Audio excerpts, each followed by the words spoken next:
All right, this meeting is being called to order at 5:10. This is the first meeting of the Board of Directors. It's September 26, 2024. First, I wanted to go ahead and introduce We the People Advocates. We the People Advocates is a 501c4 tax-exempt nonprofit. And most of you have heard of a 501c3, but a 501c4 may be new to you.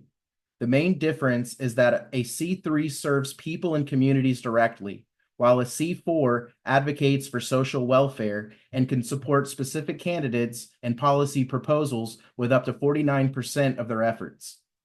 It is mutually beneficial for C4s and C3s to partner. So the situations that we've got more people in the, here coming in.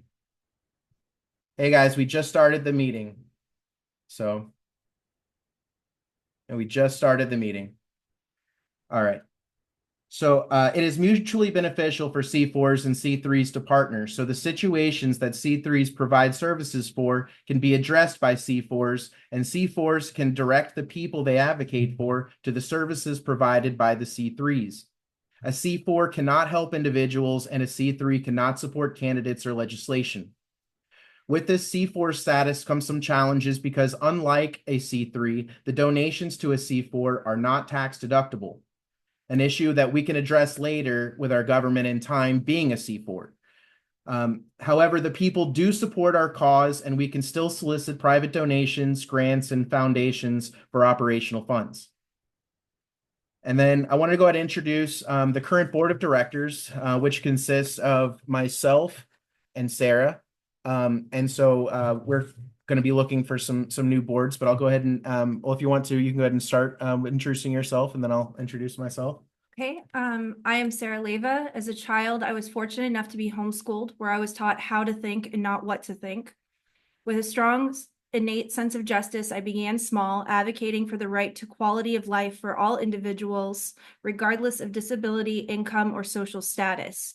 I spent my high school years working with children with disabilities and behavioral issues, and volunteered for an adult home assisting in job and life care training. Any group projects, I was asked to either organize or speak publicly for my group. Academically, I was accepted into every university I applied for and received numerous scholarships. My managerial experience began at 19 when I was promoted to assistant manager. I successfully trained and ran a team of 30 people. Throughout my career, I have managed multiple offices and CRM databases with thousands of clients. I also hosted sales events, which led to hundreds of thousands in profit for my company. In 2020, my boys were abducted, interstate trafficked, and are still being held hostage in the state of Texas. Ever since, I have used my research and interpersonal skills to expose corruption and fight the courts. I have successfully run 3 judges and 2 DAs into retirement and have found loopholes for countless parents to regain and maintain contact with their babies. Additionally, I work with professionals to publish 2 documentaries and gain 90,000 followers on TikTok, which have received over 1 million views and shared on every platform from Roku to Rumble. I am here because I believe my case is nothing special, just another exhibit highlighting the systematic abuse and corruption of privatized entities used to enslave every family, every individual, every child in America. I am here because I still believe in the right to quality of life for every being. I am here because the only solution I see is for we the people to stand united. And for those who don't know me, my name is Christopher Griffiths. I founded this organization. I was subjected to years of torture and forced drugging before I went into foster care at 12 years old. At 16, I received a GED and was voted onto the board of directors for the Community Partnership for the Protection of Children, who assisted in my emancipation. At the expense of CPPC, I was trained in business management at the Institute for Financial Literacy and Economic Development, and nonprofit business starting and management by the city of Jacksonville. I was trained in mentorship by the Kessler Mentoring Institute. I was trained in public speaking by Toastmasters. This ultimately led to me being a keynote speaker at the Community Partnerships for Child Welfare National Conference and being invited to co-found the Florida's Youth Shine Advocacy Board, which within 1 year had successfully lobbied good legislation to improve the lives of children in and exiting foster care. CPPC was dissolved due to conflict with an aggressive government contracted nonprofit, that sought CPPC's funding, but Florida's Youth Shine is still successfully lobbying as of today. At the time of CPPC's close, I was dealing with aggressive harassment and gang stalking by the Jacksonville Sheriff's Office, which forced me to move out of town. The Newtown Sheriff's Department picked up the slack and harassed me just as aggressively. Within 2 years of CPPC's close, I became a father and started seeing firsthand that the family courts are as corrupt as the criminal courts. I was battling an attorney and a judge with close familial ties and the same last name for my son, who I cared solely for after his mom abandoned him in my care for months. So after a lifetime of dealing with corruption and exploitation, I started looking into how I could turn my experiences into a business to end the suffering that I and so many have endured, and so we can earn it while fighting back. I decided to build We the People Advocates as a platform for all of the nonprofits, groups, and individuals battling the bar associations and the blue wall of silence to unite as a people against unlawful policies and procedures approved by members of both major political parties to enforce varying forms of slavery on We the People.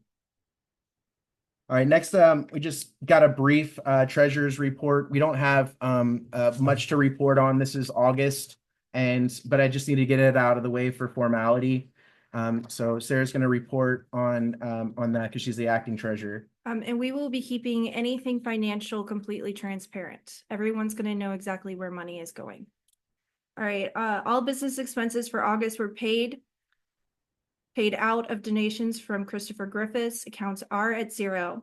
However, our current and monthly expenses are $14.99 for Zoom, phone for $25, internet $30, office rent $200, cap cut $9.99, totaling $280 a month for our expenses. And I motion to approve the treasurer's report. Second, it's approved. And next, I wanted to go ahead and talk about our mission and vision. So We the People Advocates is a nonprofit public benefit corporation, and it is not organized for the gain of any person. It is organized under the Nonprofit Benefit Corporation Law for public purposes. The specific purpose of this corporation is to abolish slavery and immunity, establish child rights and a system of rights enforcement, and to advocate for human rights. Notwithstanding any of the above statements of purpose and powers, this corporation shall not, except to an insubstantial degree, engage in any activities or exercise any powers that are not in furtherance of the specific purpose of this corporation. And I say that is a quote from the documents filed in California. And so this is by law the only thing that we're allowed to do. And I'm going to go ahead and explain it one more time. In other words, all we are here for is to end slavery, end immunity, establish child rights, establish rights enforcement, and advocate for human rights. We can't do anything significant that doesn't further that purpose. This means we are not here to help individuals. That is the job of a C3. But instead, we're going to end the problems that cause their need for help in the first place. A committee will be assigned to produce a formal mission and vision statement to be presented for approval to the board based on this purpose. And then I want to go ahead and talk quickly about the organizational structure. Because this is my baby, I will be leading these efforts as chairman of the board and director for the first year. The board will reassess those roles annually. Sarah is currently acting treasurer and secretary, but we have agreed that she will forfeit these positions and take the position of vice chair. That leaves the roles of secretary, treasurer, and sergeant at arms available. There will be an additional seat on the board for an advocate from each state or province, depending on what country you're in. Another for each partnered nonprofit director, and for 2 law scholars. We will also need volunteers to work on the committees headed by these members to recruit, solicit funding, ensure we are legally compliant, send emails, manage social media, manage the website, make phone calls, mail letters, plan events, file lawsuits, lobby, campaign, research, monitor accounts, advertise, watch Washington, handle press and public relations, and so much more. This is an all-hands-on-deck effort, and while it may seem grandiose, more impossible things have been accomplished by less dedicated people. The board members will chair committees, and those committees may develop subcommittees to accomplish these directives. The chair of the committees will develop reports to present to the board and update the board on the progress of each committee. Certain board members will lead certain committees. The secretary will lead the compliance committee. The treasurer will lead the finance committee. The law scholars will lead the bylaws committee and the committee on legal affairs. Each state province advocate will lead their own committee, recruit volunteers locally, and lead local efforts in their state as directed by the board. Once reliable funding is established, we will convert these volunteer positions into contractor positions and pay per diems. Board members, once selected, will be required to swear an oath of allegiance to the cause, making a monthly monetary donation of $1 or more, and must attend the monthly meeting of the board of directors. Members are voted in and can be voted out by a majority vote if they violate their oath, don't show up for meetings, or don't contribute to the fund. And then I wanted to go ahead and open this up for questions.